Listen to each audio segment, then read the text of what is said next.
பத்திரிகையால் தான் சந்திக்கிறேன், உங்களை சந்திக்கல. அவங்க கேட்கட்டும். உனக்கெல்லாம் பதில் சொல்ல முடியாதுன்னு தலித் அமைப்புக்கு சொன்ன கையோட அவனுக்கு பதில் சொல்றேன்னு தரம் தாழ்ந்த அமைச்சர் சேகர் பாபு பத்திரிகைக்காரங்க கிட்ட சொல்றாரு. இப்படி ஆணவம் பிடிச்ச ஒருத்தர் கிட்ட அமைச்சர் அதிகாரத்தை கொடுத்தா இப்படிதான் ஒருமையில கீழ்த்தனமா பேசுவார்.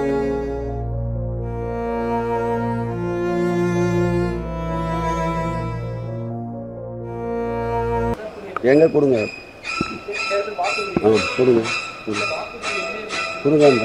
கொடுங்கன்ற ஏதாவது பீஸ்ஃபுல்லா போறதுக்காக கேள்வி கேளுங்க.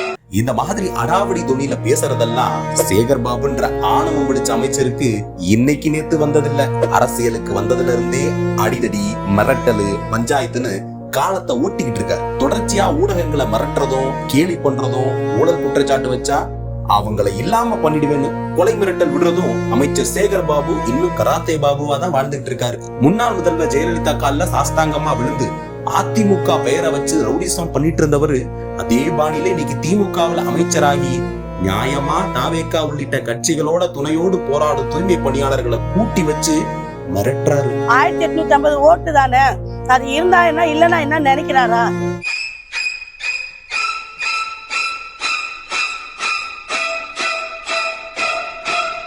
ஒரு 2000 ஓட்டு தானே இங்க போராடுறவங்களை சேர்த்தா அப்படின்ற மனப்பான்மையில அவங்கள பேச்சுவார்த்தைன்னு உள்ள கூப்பிட்டு இங்கெல்லாம் போராடக்கூடாதுன்னு மிரட்டி காலி பண்ணுங்கன்னு மிரட்டி இருக்காரு இந்த கராத்தே பாபுன்ற சேகர் பாபு. திமுக தேர்தல் அறிக்கையில தூய்மை பணியாளர் நலன்னு தலைப்பை போட்டு வாக்குறுதி எண் 285ல பணி, ஊதியம், ஓய்வூதியம்னு எல்லா பிரச்சனைகளுக்கும் உடனடி தீர்வு காணப்படும்னு தெளிவா போட்டிருக்கு. ஆதாரம் கையில இருக்கும்போது முதல்வர் ஸ்டாலின் எந்த வாக்குறுதியும் கொடுக்கலன்னு திமிரா பதில் சொல்றதுக்கெல்லாம் மக்கள் 2026 தேர்தல்ல பாடம் எடுத்தே ஆகும். சென்னை மேயரா பிரியாவை கொண்டு வந்தப்பவே செய்தியாளர் கேள்வி எழுப்பின போது மேயர் பிரியா சின்ன பாப்பா ஒன்னும் தெரியாதுன்னு அவமானப்படுத்தினாரு.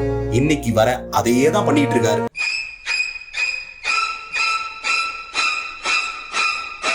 சிஎம் திட்டிவியான்னு போராடுற மக்களை மிரட்டுறது, உனக்கெல்லாம் பதில் சொல்ல முடியாதுன்னு ஊடகத்தை திட்டுறதுன்னு அமைச்சர் சேகர் பாபுவோட நடவடிக்கைக்கு மக்கள் விரோத முதல்வர் ஸ்டாலினும் அவரோட வாரிசான துணை முதல்வர் உதயநிதியும் ஆதரவா அமைதியா இருக்கிறது தான் ஆணவத்தோட உச்சம். நியாயம் கிடைக்கும் வரை இந்த போராட்டமும் ஓயாது. ஆட்சிக்கே வரல விஜய், இன்னமும் அவரு கூட இருக்கிற தொண்டருங்க அவங்க வந்து என்னைக்கு நாங்க வந்து 1ஆம் தேதி உட்காந்து அன்னையில இருந்து இதை முட்டம் இன்னமும் எங்களுக்கு ஆதரவு தெரிவிக்கிறாங்க. அவங்க என்றுமே தாவேகா தூய்மை பணியாளரோட போராட்டத்துக்கு துணையா நிற்கும்.